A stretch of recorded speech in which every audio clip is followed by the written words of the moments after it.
Bueno, ha venido esta noche al programa y yo lo recibo con profunda gratitud. Mi querido amigo Frank Mora. Frank Mora trabajó en el gobierno de Obama, ¿no? En Washington, en el Pentágono, y ocupó cargos muy importantes. Era el hispano de más alto rango en el Pentágono. Un aplauso para Frank Mora, por favor. Gracias. Bienvenido. Muchas gracias por estar aquí. Gracias a ti, Jaime. ¿Conoces al expresidente español Zapatero? No, nunca lo he conocido personalmente, solo de lejos.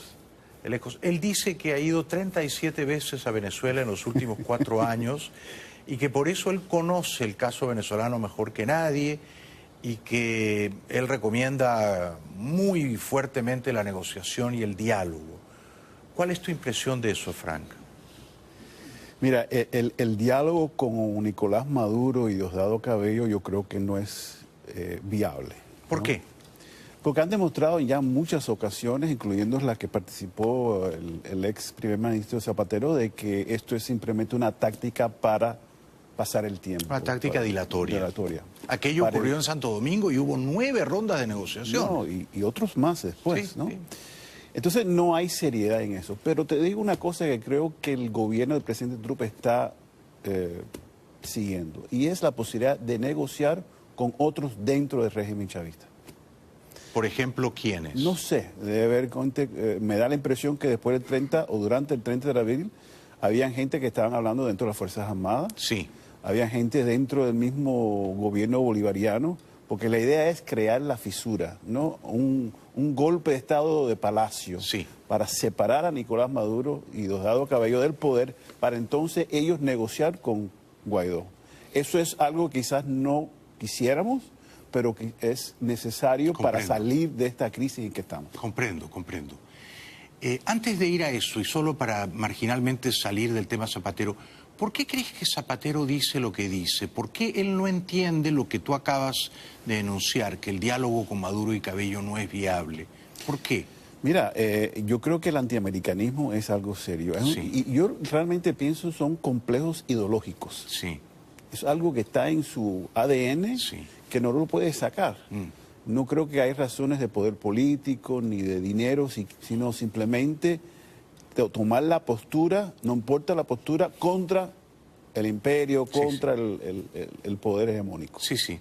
Porque cuando el canciller socialista de España, el señor Borrell, dice que el gobierno de Trump, sobre todo Pompeo, Bolton, Abrams, son cowboys que están a punto de desenfundar, ¿dice la verdad?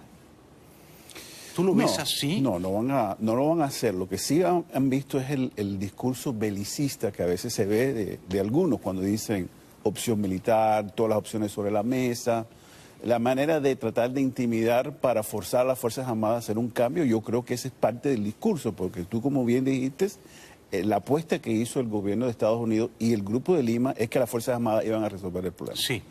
Pero no se dieron cuenta de que las Fuerzas Armadas está totalmente penetrada por la corrupción y el narcotráfico, etcétera, y que ellos no van simplemente a abdicar esa posición. ¿Por qué crees que falló la Operación Libertad el pasado martes 30 de abril? Pues yo no tengo información fuerte en esto, pero yo creo que fue una operación de contrainteligencia por parte de algunos elementos del gobierno y de quizás de los cubanos, para tratar de revelar quién está dudando en su lealtad a Nicolás Maduro, para ver quién sale y saca la cabeza. Y salieron dos altos, entre ellos el jefe de SEBIN, el general Figuera, ¿no? Ahora, Pompeo y Bolton, ambos hicieron una cosa que yo no había visto nunca. Dijeron, estábamos negociando con el general Padrino, con el general Hernández Dala y con el presidente del Tribunal Supremo, el señor Moreno. Esos 3 individuos nos dijeron que Maduro debía abandonar el poder y que iban a apoyar el 30 de abril a Guaidó. Luego no cumplieron su palabra. ¿Por qué los indicaron? ¿Por qué los denunciaron? Eso fue un error, yo creo. ¿Por qué crees que fue un error? Primero, yo creo que es una especie de operación psicológica por parte de ellos para crear deslealtad, confusión, inseguridad. Pero lo que hace eso es, ya en el futuro no vamos a negociar con los americanos porque nos van a sacar adelante. Claro, esas 3 personas nunca más van a contestarte el teléfono. Y otros. Y entonces va a ser mucho más difícil negociar, como habíamos dicho anteriormente, con elementos que sí pueden que salgan y pueden reaccionar contra la dictadura. Sí. ¿Tendría sentido dadas las circunstancias actuales, ¿tendría sentido, pregunto, que Estados Unidos ofreciera una recompensa monetaria cuantiosa, significativa, a los generales venezolanos que decidieran remover del poder a Maduro y Cabello y plegar su lealtad al presidente Guaidó? Yo creo que eso debe ser una decisión del presidente Guaidó y de las fuerzas democráticas en Venezuela, ¿no? Eso no debe ser la responsabilidad del gobierno de Estados Unidos de dar dinero de los contribuyentes de Estados Unidos para resolucionar una crisis política. Pero si Guaidó lo dijera, ¿te parecería razonable? Razonable y con el dinero que seguro que está escondido en varios lugares del dinero venezolano que se robaron. Exactamente. Eso sí. Pero lo que sí me parece importante, y estoy totalmente de acuerdo, de decirle a los militares, te vamos a exonerar si te viras contra el gobierno. Me parece que eso es una buena táctica. Sí, de hecho, esto es lo que acaba de hacer ayer el señor Pence en la Conferencia de las Américas en Washington. Sí. Dijo, las sanciones que pesaban sobre el general Figuera han sido levantadas. Sí, pero... Jaime, no basta con eso. No, porque lo que pasa es que hay un discurso confuso, un mensaje confuso que viene de la Casa Blanca. Cuéntanos en qué consiste, por favor. Primera parte, oímos al presidente Trump decir que los rusos no están interesados y no están involucrados. Oímos del secretario Pompeo que están negociando con el gobierno cubano. Y es más, el grupo de Lima, representado por el primer ministro de Canadá, Justin Trudeau, está conversando con los cubanos. En fin, y ahora nos enteramos hace 2 horas que el presidente está molesto con sus asesores porque no estaba bien asesorado en cuanto al tema de Venezuela, porque le está yendo mal políticamente. Entonces, por otra parte, Mike Pence sale y hace un discurso tirándole a los cubanos. Entonces, uno no puede estar negociando y tirándole duro y presionando a la misma vez, porque los cubanos van a decir, y bueno, ¿a cambio de qué? Yo voy a entregar a Maduro. Me tienes que dar algo. ¿Qué les ofrecerías tú? Bueno, yo creo que una de las cosas que ellos andan buscando, y no sé si la oposición o las fuerzas democráticas han hecho esto, es Cuba le interesa mucho los 50.000, 60.000 barriles de petróleo que recibe todos los días. Oh, sí. ¿Le podemos garantizar eso? Lo que pasa es que el gobierno del presidente Trump ha dicho que esta jugada contra Venezuela también es contra Cuba. Si acabamos con Venezuela y sale Maduro, entonces se debilita Cuba y el próximo a caer es Cuba. Entonces, ¿tú crees que eso es un error? Yo creo que es un error, especialmente si estás hablando de que hay que negociar con Cuba. O sea, yo no entiendo la lógica, Jaime, de esas posturas. Porque además pedirles a los cubanos, a la dictadura de La Habana, que dejen de apoyar a Maduro y que retiren a sus miles de agentes de inteligencia... No tiene sentido. Es una petición grande, importante. Sí. A cambio de la cual habría que hacer algunas concesiones muy significativas. Es lo que va a esperar los cubanos, ¿no? Pero entonces, si tú estás el propósito de los cambios en la política hacia Cuba es para acabar con el régimen cubano, pero estás tratando de recibir la ayuda del gobierno cubano para resolver el tema de Cuba, no tiene sentido. Comprendo tu punto. ¿Y por qué crees que Trump está molesto? ¿Cómo te has enterado de que está molesto? Los medios, hace 2 horas atrás, los medios de Estados Unidos... No leí eso, se me escapó. Salió en varios medios, en varios diarios, incluyendo el Washington Post. Bueno, y además él se molesta con facilidad, ¿eh? Sí. Él dice que está molesto, está frustrado, es la palabra, porque los asesores le han vendido una postura dura de confrontación contra Venezuela que no ha dado resultado. No me extrañaría, porque lo hizo con el dictador de Corea del Norte, de que mañana a lo mejor dice, me quiero reunir con Maduro. Lo hizo con el dictador coreano. ¿Te acuerdas del discurso que tenía con el dictador? Y al otro día está enamorado del dictador coreano. ¿Y tú crees que a Trump le conviene reunirse con Maduro? No, claro que no. Claro que no. Yo estoy diciendo simplemente... Sí, estás especulando. De las incongruencias. Sí, comprendo perfectamente. Ahora, hoy se anuncia que el secretario de Estado Pompeo vuelve a reunirse, porque acaban de reunirse en Helsinki con el canciller ruso Lavrov, y que van a hablar de Venezuela. ¿Cuál es tu lectura del juego ruso en Venezuela? O sea, ¿qué quiere hacer Putin con Maduro? ¿Por qué juega con él? El caos. Putin quiere el caos. Putin juega, para él el mundo es cuestiones de esferas de influencia. Sí. ¿No?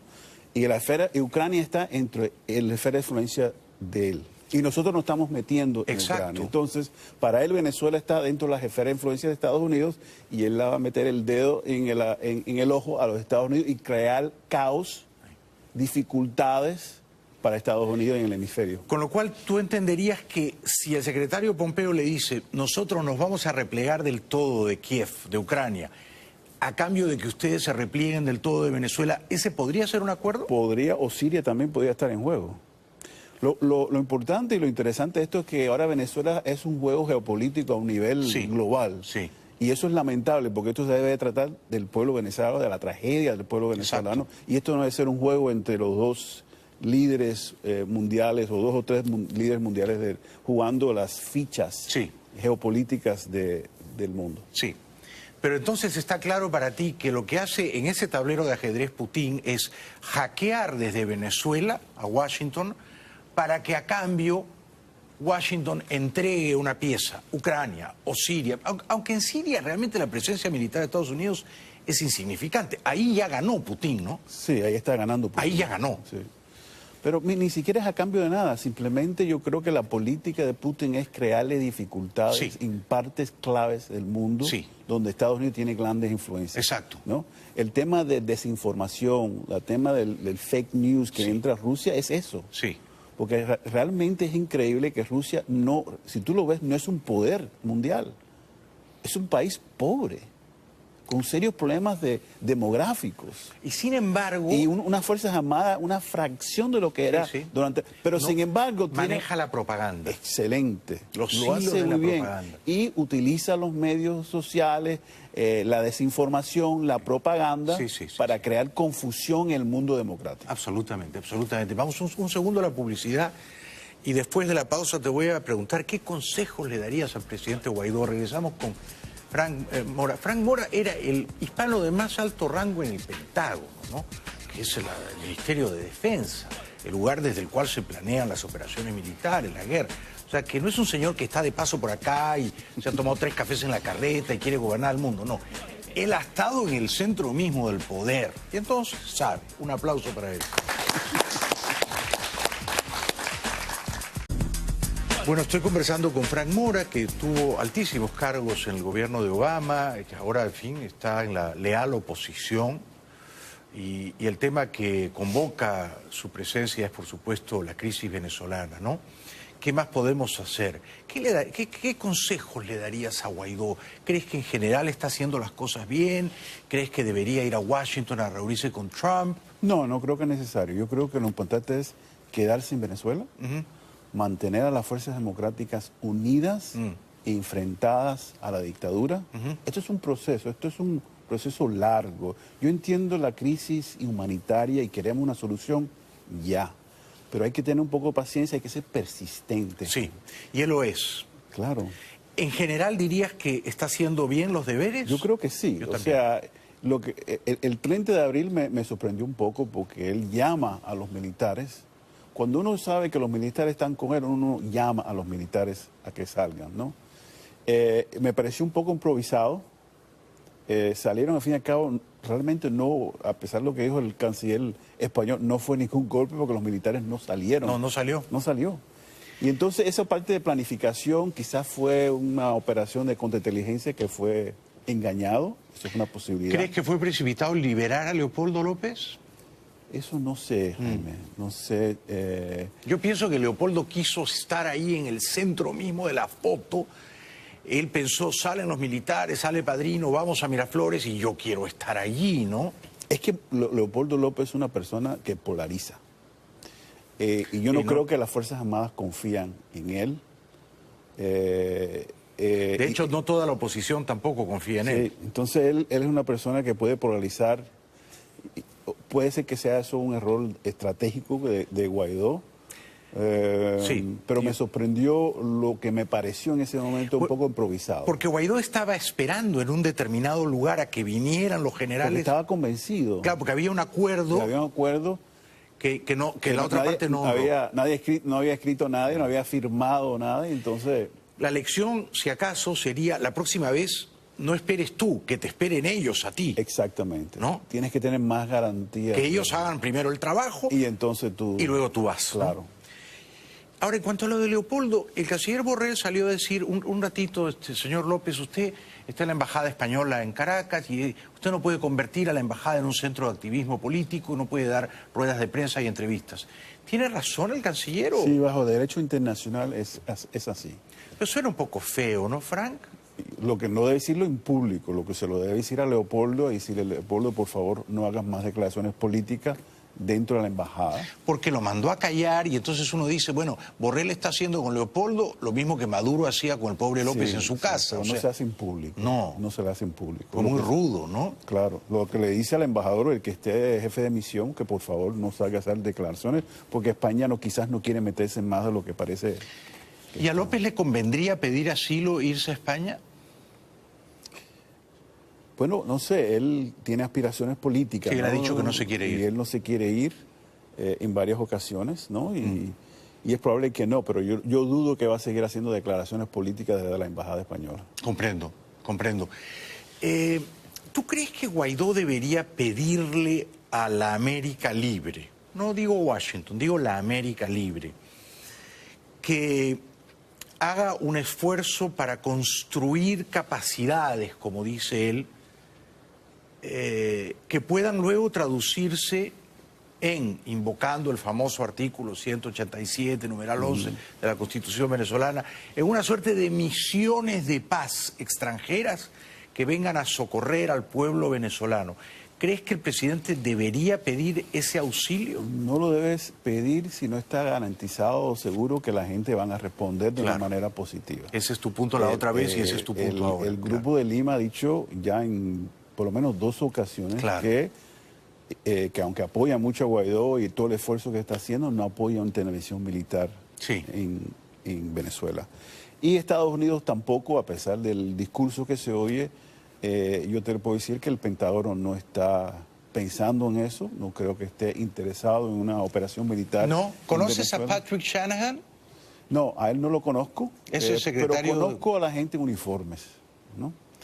Y ellos están muy preocupados con escenarios de conflictos en el Golfo Pérsico, en el Mar Sur de China, en Corea del Norte y en otros sitios que le preocupan más que Venezuela. Me da pena eso, es una lástima eso. No debería ser Venezuela una prioridad más alta, Frank? Por la tragedia humanitaria, claro. Sí, pero ellos son militares. Ellos no toman decisiones políticas, ellos planifican para la guerra. Comprendo. Y para ellos China, Irán, Corea del Norte, etcétera, son un peligro mucho más significativo para la seguridad nacional de Estados Unidos que Venezuela. ¿Venezuela no representa un peligro para la seguridad nacional de Estados Unidos? No en el mismo sentido de Irán o China, ¿no? ¿Cuál es el mayor peligro que representa, si acaso? En un estado fallido, colapsado, un vacío de seguridad completo en Venezuela puede crearle no solo problemas para los vecinos, sino para Estados Unidos, ¿no? Porque eso atrae actores no estatales que quizás no queremos que esté rodeados por Venezuela.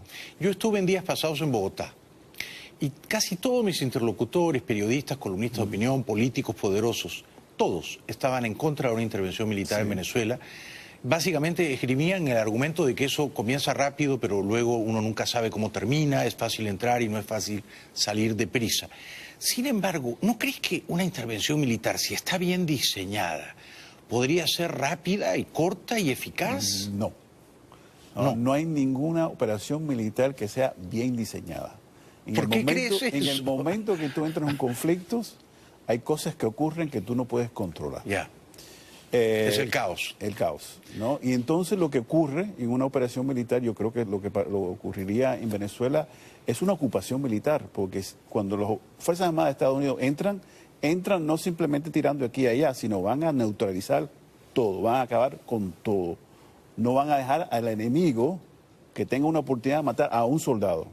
Y con eso van a desintegrar a las Fuerzas Armadas y toda la seguridad de Estado. Entonces, ¿quién se encarga de la seguridad de los soldados de Estados Unidos y de los ciudadanos? Los soldados de Estados Unidos. Y desde un punto de vista político, y ahora estoy hablando de la política, yo no creo, y es lamentable, pero es la realidad política, que el votante de Ohio, el votante de Wisconsin, que tenga un hijo que sea miembro del ejército, piense que es una buena idea que su hijo vaya a Venezuela a quizás a morir en Venezuela. Entiendo Y tu esos punto. son votantes de Donald Trump. Sí. Sin embargo, yo podría contrapesar tus argumentos con este y otro argumento. El votante de la Florida le agradecería mucho a Trump que liberase Venezuela. Es cierto eso, pero la Florida no es suficiente para ganar unas elecciones. No, pero es tan importante como Ohio. Es tan importante como Ohio. O más. Pero el presidente necesita Ohio, Wisconsin, Michigan, Pennsylvania. Y la Florida. Y Carolina del Norte. Y Carolina del Norte y Arizona. Sí. Con lo cual, ¿tú crees que desde el punto de vista del cálculo político electoral pierde más que lo que gana Bush si entra militarmente en Venezuela? Pierde Trump. Trump. Sí, podría, todo depende de cómo se desarrollan las cosas en Venezuela. Pero acuérdate lo que ha dicho el presidente, y en esto el presidente ha sido consecuente. Desde el principio de su campaña él ha dicho, y la gente votaron... No somos policías. No somos policías, no vamos a entrar en aventuras militares. Sí. Y lo dijo en el discurso ante el Congreso y en el Estado de la Unión. Sí. No vamos a enviar nuestras tropas a aventuras militares. Sí. Ese votante, esa persona que votó por él en Ohio, que votó por él por esa misma razón, Sí. él decide ir a Venezuela y ese votante va a decir, ¿a dónde? ¿Y por qué? Entiendo tu punto. Y, digamos, ¿tú crees que si Estados Unidos entrase en Venezuela, esas fuerzas de ocupación tendrían que quedarse cuánto tiempo No como se mínimo? sabe, la verdad que no sé. Eso es difícil de predecir. No hay ningún plan militar que pueda determinar eso. No consigo persuadirte si, por ejemplo, invoco la experiencia de Bin Laden. Tú estabas en el gobierno en ese momento. Y se entró y se salió sin avisarle a nadie, ni a Pakistán, ni a nadie. Y se capturó a Bin Laden y luego se lo echó en el fondo del océano. O sea, Sí, fue una operación corta, rápida y eficaz. Pero fue una operación para matar a una persona. Esto es una operación para tomarse un país.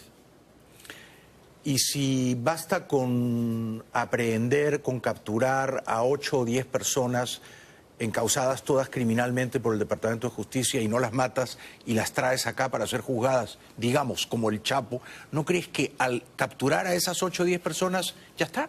¿Cae la dictadura? No necesariamente, o sea, pueden producirse cambios que uno no puede predecir. Pero sí, probablemente, si te llevas a Maduro y a Cabello...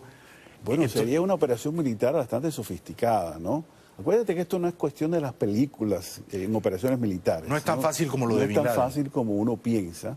Lo de Bin Laden fue un proceso que tomó meses para matar o capturar a una persona que estaba en un edificio. ¿Tú crees que capturar a Maduro y Cabello no sería así tan simple? No tan simple. Puedes bombardear el Miraflores si quieres, pero eso no va a solucionar la crisis en Venezuela. No, y Maduro está en un búnker 4 metros bajo tierra en Fuerte Tiuna. O sea, dispersados quizás están todos los Claro, otros. no es la casa de Bin Laden en Pakistán. Exactamente. O sea que vamos a tener que aguantar esto, ¿no? Y tener paciencia. Esto está en manos de los venezolanos, Jaime.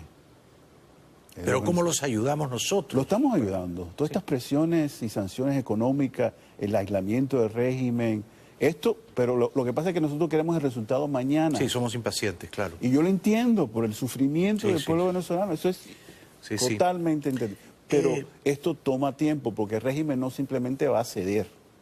Comprendo. Tú has dicho esto está en manos de los venezolanos, puesto que en efecto está en manos de los venezolanos. ¿Se justificaría que el exilio venezolano, que dispone de cuantiosos recursos monetarios, usara esa fortaleza para contratar, por ejemplo, a expertos profesionales en el oficio de la guerra? No he dicho el arte, he dicho el oficio de la guerra. O sea, ejércitos de mercenarios, armar un ejército irregular de mercenarios y de militares venezolanos desertores que se cuentan ya por millares y que están en Colombia. Que se pongan a entrenar, a ponerse en las montañas, en las junglas de Venezuela, a combatir al gobierno, a la fuerza militar venezolana. Eso es posible, pero eso no es una solución al inmediato. Yo el peligro que tengo es, y la preocupación que yo tengo es, como sabes, Jaime, han salido de Venezuela unos 3.5 millones de venezolanos. Sí, y eso si hay un vacío, si hay una crisis, si hay una confrontación violenta dentro del país, hay un estudio que sale que dice que pueden salir hasta 8 millones de venezolanos. Ese es aproximadamente el 24% de la población venezolana. Claro. Y te imaginas el impacto que puede tener eso en Colombia. Pero por eso los países. tenemos que ayudar, tenemos que hacer algo más de lo que estamos haciendo ¿Y qué hasta podemos ahora. hacer más allá de una invasión militar? Que no estamos haciendo. ¿Yo puedo dar una idea? Ok. No solo encausar criminalmente a Tarek El Aissami y a Reverol, encausar criminalmente a Cabello y a Maduro. Que el Departamento de Justicia expida órdenes de captura sobre ellos. El testimonio de Hugo El Pollo Carvajal va a ser demoledor. Yo estoy de acuerdo. Lo que pasa es que Diosdado y Nicolás no salen del país. Bueno, pero por lo menos tener órdenes de captura hace más probable que, Pero puede que vayamos a capturarlos. Puede que existan esas órdenes y nosotros no lo sabemos. Puede. Hay encauzamientos que existen que nosotros no sabemos. Claro, que están bajo el radar. ¿Qué otra cosa más podríamos hacer? Alguna gente me dice un bloqueo naval. Es decir, impedir que llegue el petróleo venezolano a Cuba, poner portaaviones.